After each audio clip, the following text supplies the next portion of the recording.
Osawore ahinya, adwoko erokamano kuom bedo kodu ka. Aneno ka penjo maduong' gipenja en ni ber mar show en ang'o? Kata ber mage ma show kelo. E weche mag ber mar show, anyalo wacho ni show en kama jo manyisore kele gik mopogore opogore kendo gin gik mang'eny. E higa ni, joma biro kelo or mobire nyisruok mar show ma Kisumo gin ji kata grube kata kembni moingo 100. E kembni gi oting'o kaka kembni matimo weche mag pur, man gi gik ma ikonyo godo pur kata mitiyogo e pur, jo ohala, to gi jok maloso gik mopogore opogore ma dhano tiyo godo kata mikonyruok godo. Koro ber ma gigi kelo en ma. Mondo ka ibiro show ka, achiel, ibiro yudo ka in japur ibiro yudo kuonde minyalo somo weche mag pur.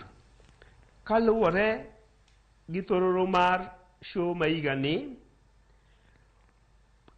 osebedo ka lwasi ok ber ahinya mar pur. Koro thororo en ni ere gik mwanya timo kata pur mage mwanya timo sama kata chieng' rieny ahinya kata sama koth ng'eny ahinya. Ere cham kata jamni kata gik mwanya timo kata obedo ni lwasi ok osebedo maber kamano. Ma kibiro show ka to nitiere kembni mopogore opogore manyiso gigi mondo wamed ni ok waywag kech seche te. Mar ariyo, nitiere puonjruok ne jo mwaluongo ni joma tindo kata yudhe kata young farmers. Jopur matindo gi ok osebedo ka ng'eny e korwa koni e region mar Nyanza. Koro osebedo ka weche mag pur dok chien kata ok osetimo maber e thurwa.